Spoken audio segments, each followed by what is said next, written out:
Alors, quand nous parlons de suivi, avant toute chose, il faut savoir dans After Effects où se trouve le panneau de suivi qui va nous permettre donc de faire des trackings de qualité en fonction des différents besoins et des différents buts de ces trackings. Alors, regardons où ça se trouve. Vous avez dans le menu Fenêtre, vous avez les espaces de travail qui sont à votre disposition, que vous retrouvez ici, dont le suivi de cible. Mais je vous rappelle qu'en haut de votre interface, tout là-haut, vous avez des espaces de travail que vous allez plus ou moins faire apparaître en tirant sur la petite colonne comme ceci.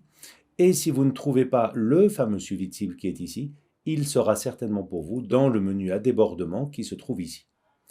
Alors, voici mon suivi de cible qui est là. Ça, c'est le suivi de cible par défaut d'After Effects. Et ce suivi de cible par défaut d'After Effects a le panneau de suivi et le panneau de remplissage d'après le contenu. Ce panneau remplissage d'après le contenu ne fait pas partie de la formation tracking et en plus de ça, personnellement, me perturbe quand je fais des suivis.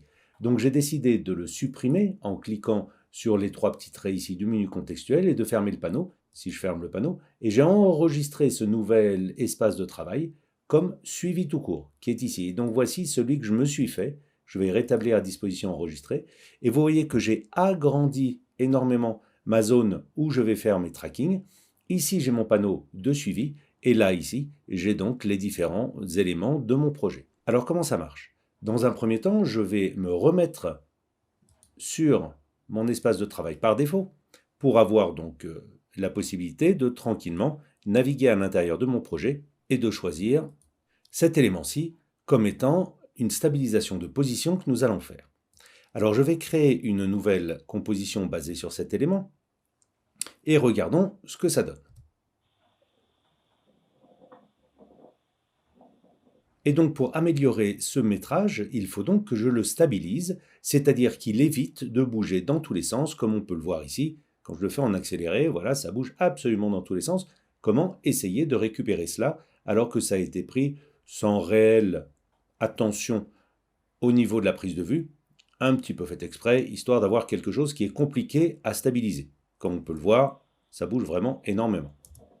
Pour cela, je vais donc aller dans mon espace de travail suivi, et dans cet espace de travail suivi, à partir du moment où je sélectionne un élément ici, dans mon panneau suivi, je peux choisir différents boutons. Et le premier qui va m'intéresser dans un tracking, dans un suivi, c'est la possibilité de stabiliser mon média. Et si je clique dessus, mon média, à partir du moment où il a été sélectionné, il s'ouvre à l'intérieur de l'espace calque. Et oui, je ne suis plus en train de travailler sur ma composition, mais bien sur mon calque. Ce qui veut dire que si je retourne dans la composition, vous pouvez voir aisément qu'il n'y a pas le fameux petit point de suivi numéro 1 qu'on entreaperçoit ici. Alors, le suivi, comment ça marche? Eh bien écoutez, regardez, je vais vous le montrer avec l'aide des règles. Je fais un CTRL R ou un commande R sur Mac et je vais prendre un repère que je mets à la verticale de cette maison blanche-là, qui est bien marquée, qui est bien blanche, qui a un bon contraste par rapport au reste et qui va nous servir de référence justement pour voir un petit peu comment ça marche. Je prends un autre repère que je mets horizontal et ça me fait donc une croix ici. Et cette croix, on peut aisément penser que comme j'ai un repère vertical et un repère horizontal, j'ai donc des coordonnées X, Y sur ma vidéo. C'est-à-dire que si je mets la grille pour bien se rendre compte de ce que c'est, voilà, je vais zoomer un petit peu histoire qu'on voit bien. Et donc là, on voit bien la représentation donc, de ma grille et on peut parfaitement donc comprendre que la maison qui est ici, avec la croix des deux repères, correspond une coordonnée bien spécifique du pixel que je suis en train de suivre ici, qui correspond donc à la croisée de ces deux repères. Et si j'avance d'une image, ou si je recule d'une image, on voit bien que ma maison, eh bien, elle n'est pas fixe, et elle se balade. Et par contre, ma croisée ici est bien fixe, elle.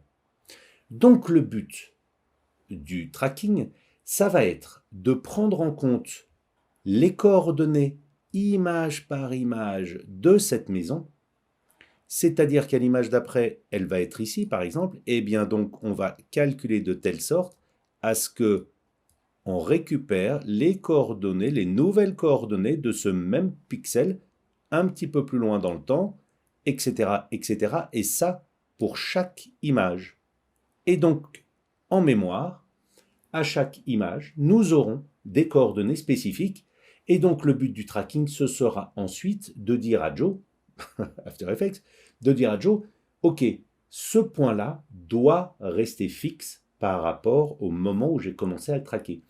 Tout le reste, tu vas te débrouiller pour le faire bouger à l'envers du mouvement de caméra, que le spectateur ait l'impression que le mouvement de la caméra est fixe. C'est-à-dire que je vais voir le pixel toujours au même endroit et la caméra va bouger autour, mais comme la vidéo elle-même bougera en sens inverse, eh bien les deux mouvements s'annulent.